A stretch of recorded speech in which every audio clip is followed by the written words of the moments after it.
शुरू करें शुरू सर? करें सर।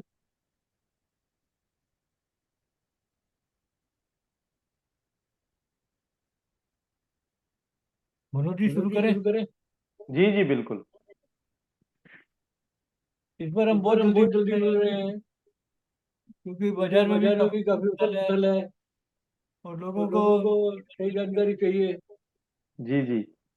तो आप क्या तो आप क्या बताएंगे कि बताएंगे कि अभी गोल्ड प्राइस में जो भाव भाव इतनी इतने तेजी बढ़ से रहे बढ़ हैं रहे हैं कुछ हैं, दिनों में, तो उसका तो क्या उसका कारण क्या है कारण है मुख्य?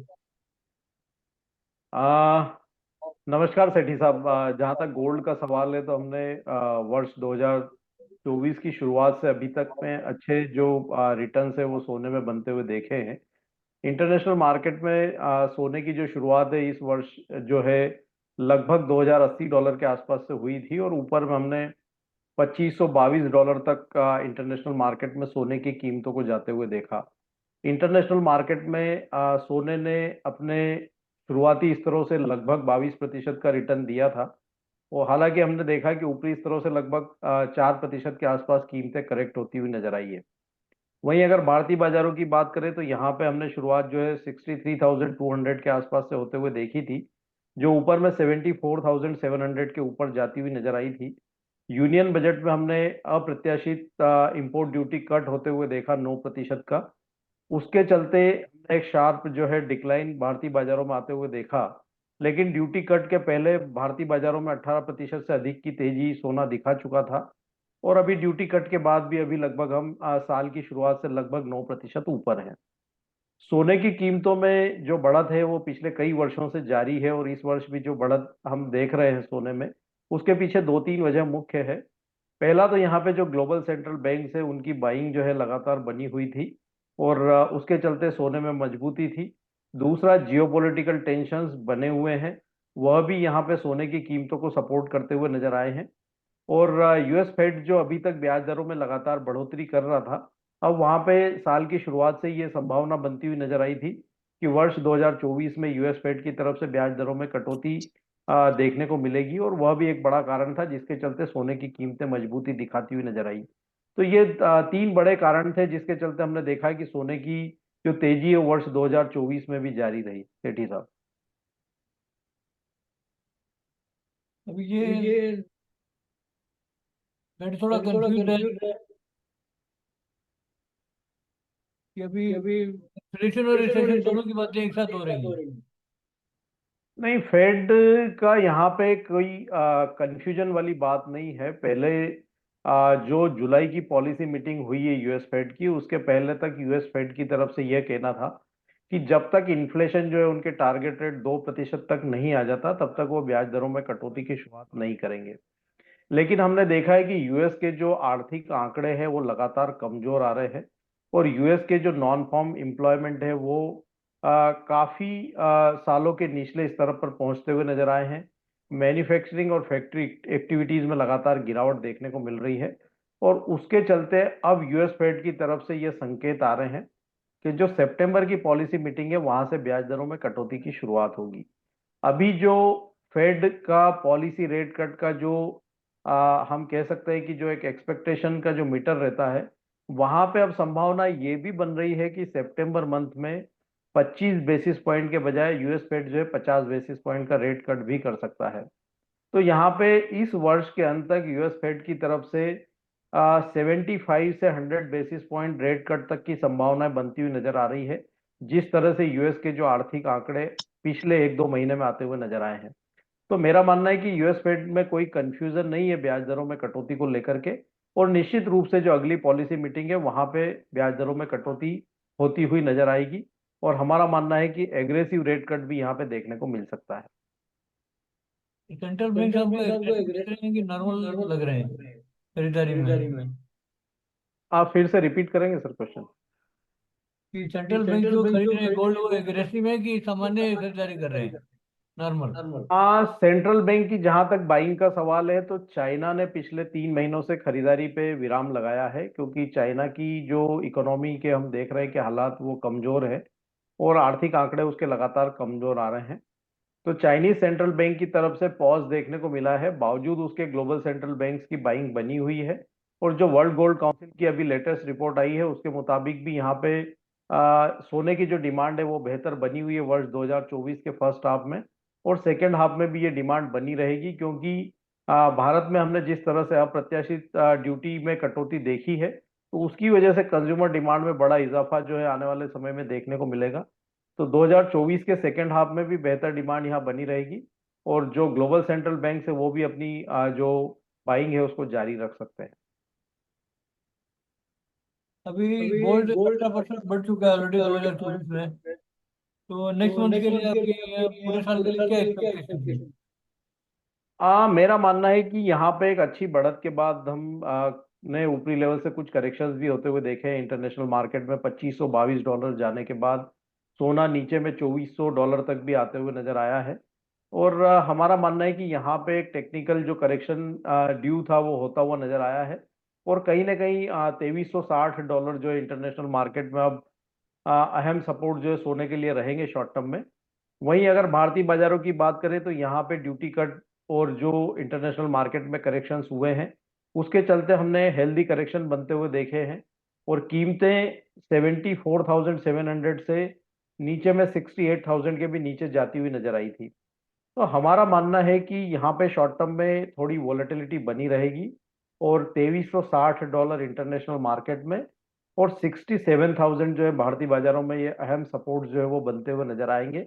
और ग्रेजुअली जो है यहाँ से निचले स्तरों से रिकवरी देखने को मिलेगी, और वर्ष के अंत में कीमतें फिर एक बार इंटरनेशनल मार्केट में $2650 और भारतीय बाजारों में 73 से 74,000 तक जो है वो जा सकती है।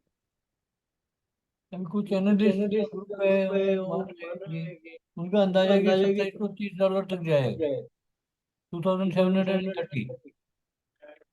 हमारा मानना है कि वर्ष 2024 के आखिर तक $2650 अंतर्राष्ट्रीय मार्केट में कीमतें जा सकती है सोने की। 2730 संभव है अगर यूएस फेड की तरफ से एग्रेसिव रेट कट देखने को मिलता है। हम मान रहे हैं कि 75 बेसिस पॉइंट का रेट कट इस वर्ष के अंत तक यूएस फेड की तरफ से होता हुआ नजर आएगा। लेकिन यूएस फेड अगर थोड़ा एग्रेसिव होता है और वहां अगर 100 से 125 बेसिस पॉइंट का रेट कट होता है, तो फिर 2730 भी जो है देखने को मिल सकता है। लेकिन कंजर्वेटिवली हमारा मानना है कि 2650 वर्ष के आखिर तक संभव है। तो अभी तो आपका अभी आपका फोरकास्ट क्या है फोरकास्ट और क्या है और एडवाइस क्या है एडवाइस आपकी? क्या है आपकी? हमारी एडवाइस यही रहेगी कि जो लंबी अवधि के निवेशक है वो अपने निवेश को जारी रखे, और अच्छी गिरावट यहाँ पे देखने को मिली है। तो गिरावट में यहाँ पे सिप मोड में, जैसा कि मैं लगातार कहता आया हूँ, एसआईपी मोड में निवेश करते रहे, और ये निचले स्तरों पर अक्यूमुलेट करने का एक अच्छा अवसर है सोने में। और इवन जो कंज्यूमर है जिनको मैरिज के लिए या और किसी फंक्शन के लिए अगर खरीदारी करना है, तो वो भी ये लेवल पे जो है बाइंग कर सकते हैं, क्योंकि आगे फेस्टिवल और मैरिज सीजन रहेगा तो फिर से एक बार कीमतों में मजबूती देखने को मिल सकती है। तो ये निवेश के लिए एक अच्छा अवसर है। लंबी अवधि के निवेशकों को भी इन लेवल्स पे यहाँ पे बाइंग जारी रखना चाहिए, और सिप मोड में अपने निवेश को जारी रखें। और जो कंज्यूमर्स है वो भी यहाँ पे निचले स्तरों पर बाइंग कर सकते हैं। जहां तक ट्रेडर्स का सवाल है तो वोलेटिलिटी काफी ज्यादा है, तो जो भी आप ट्रेड यहाँ पे करते हैं उसमें स्टॉप लॉस का जो है पालन जरूर करें। अभी अगर ये हम अगर बात हम करें बात करें ऑयल की, ऑयल की, तो तो US US energy energy international international ने ने फोरकास्ट फोरकास्ट का बढ़ा का दिया बढ़ा है दिया है क्रूड की फुटबॉल की डिमांड को डिमांड देखते को हुए। देखते हुए, और और 2024 में हाई 2024 में हायर एक्सपेक्ट कर रहा है। कर रहा है। तो तो उसमें दम है उसमें कुछ? दम है कुछ? बिल्कुल। यहाँ पे जो यूएस ईआईए का जो कच्चे तेल की डिमांड को लेकर के प्रोजेक्शन है, वो वर्ष 2024 में उनका मानना है कि एवरेज जो है वो 102.9 मिलियन बैरल प्रतिदिन जो है डिमांड रहेगी। और जो उसके सामने उत्पादन है वो 102.4 मिलियन बैरल पर डे रहेगा। जो अपवर्ड रिवीजन के पीछे मुख्य वजह यह लगाई जा रही है वर्ष 2024 के सेकेंड हाफ में, कि यहाँ पे जो चाइना की इकोनॉमी लगातार जो है गिरावट दिखाती हुई नजर आई थी, वो वर्ष 2024 के सेकेंड हाफ में निचले स्तरों से रिकवरी करती हुई नजर आएगी। और उसके चलते यहाँ पे जो डिमांड सबड्यू बनी हुई थी उसमें सुधार देखने को मिलेगा, और इसीलिए यूएस एआईए के जो प्रोजेक्शन है वो वर्ष 2024 के लिए बढ़कर 102.9 मिलियन बैरल प्रतिदिन के देखने को मिल रहे हैं, जो कि वर्ष 2023 में 101.8 मिलियन बैरल थे। तो चाइनीज इकोनॉमी में सुधार की संभावनाओं के चलते और फेड की तरफ से ब्याज दरों में कटौती की संभावनाओं के चलते यहाँ पे डिमांड को लेकर के यूएसईआईए की तरफ से अपवर्ड प्रोजेक्शन जो है देखने को मिल रहे हैं। क्रूड ऑयल के क्रूड ऑयल के टेक्निकल इंडिकेटर्स क्या टेक्निकल क्या एक्सप्लेन कर रहे एक्सप्लेन कर हैं? रहे हैं? सॉरी। जो जो टेक्निकल टेक्निकल इंडिकेटर हैं इंडिकेटर है जी क्रूड जी। ऑयल क्रूड के, ऑयल के, तो उनसे कुछ उनसे अपने कुछ को अपने को जानकारी जानकारी मिल रही है मिल रही है फोरकास्टिंग में या फोरकास्टिंग समझने में में। कि आने से? जहां तक टेक्निकल इंडिकेटर का सवाल है, हमने देखा है कि कच्चे तेल की जो कीमतें हैं वहां पे इंटरनेशनल मार्केट में पिछले 4 सप्ताह से लगातार गिरावट देखने को मिली। और इस सप्ताह में हमने इंटरनेशनल मार्केट में कच्चे तेल की कीमतों को 8 महीने के निचले स्तरों पर फिसलते हुए देखा।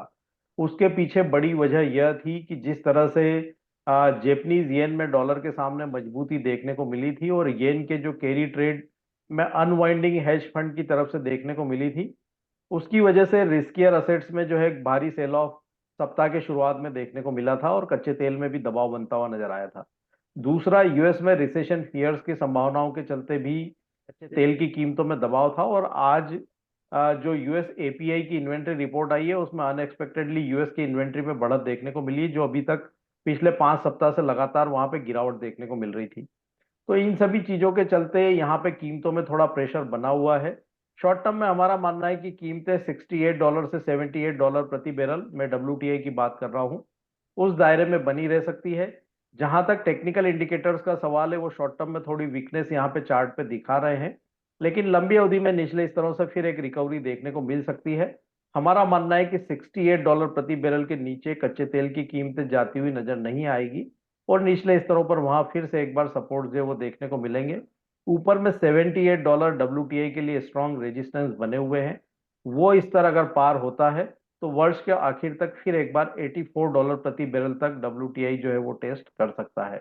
तो एक जो ब्रॉडर रेंज की बात करें तो 68 से $84 प्रति बैरल, ये वर्ष के आखिर तक जो है रेंज डब्ल्यूटीआई के लिए देखने को मिल सकती है। जियो जियो पॉलिटिकल क्या पॉलिटिकल इफेक्ट पड़ रहा है? जहां तक जियोपॉलिटिकल टेंशंस का सवाल है तो जो मिडिल ईस्ट है वहां पे तनाव जारी है, एस्केलेट भी हुए हैं, लेकिन उससे अभी तक कच्चे तेल की जो सप्लाई है वो बाधित नहीं हुई है। तो उसके चलते यहाँ पे कोई रिस्क प्रीमियम अभी कच्चे तेल में बनता हुआ नजर नहीं आया है। अगर यहाँ पे टेंशन एस्केलेट होते हैं और उसके चलते कोई सप्लाई बाधित होती है तो फिर जो है रिस्क प्रीमियम हम कच्चे तेल में $5 से $7 का आते हुए देखेंगे। लेकिन अभी वैसी कोई संभावना बनती हुई नजर नहीं आई है। अगर टेंशन एस्केलेट होंगे तो फिर वो रिस्क प्रीमियम जो है $6 से $7 के वहां बढ़ सकते हैं। और कोई और कोई महत्वपूर्ण बात आप महत्वपूर्ण बात बताना आप बताना चाहें चाहें सोने के बारे सोने के बारे में, में, सिल्वर के बारे सिल्वर के में, बारे या में और क्रूड ऑयल के क्रूड बारे ऑयल के में बारे में? दर्शकों के हाँ, लिए? कच्चे तेल और सोने का जहां तक सवाल है तो हमारा मानना है कि यहाँ पे यूएस इकोनॉमी के रिसेशन फियर्स के चलते हमने एक बड़ी गिरावट जो है हाल के दिनों में देखी है। लेकिन हमारा मानना है कि निचले स्तरों से चाहे वो सोना हो या कच्चा तेल हो, एक अच्छी रिकवरी यहाँ पे इस महीने के आखिर तक या अगले महीने में देखने को मिलेगी। तो जो शॉर्ट सेल में बने हुए हैं सोने में या कच्चे तेल में, तो निचले स्तरों पर अपनी पोजीशन में मुनाफा वसूली जो है उनको करना चाहिए और निचले स्तरों पर शॉर्ट सेलिंग से बचना चाहिए। जो लंबी अवधि के निवेशक हैं सोने के लिए, वो यहाँ पे इन रेट पे सिप मोड में निवेश करते रहे और निचले स्तरों पर अक्यूमुलेट करने का ये अच्छा मौका है। वर्ष के आखिर तक बेहतर रिटर्न फिर एक बार यहाँ बन सकते हैं।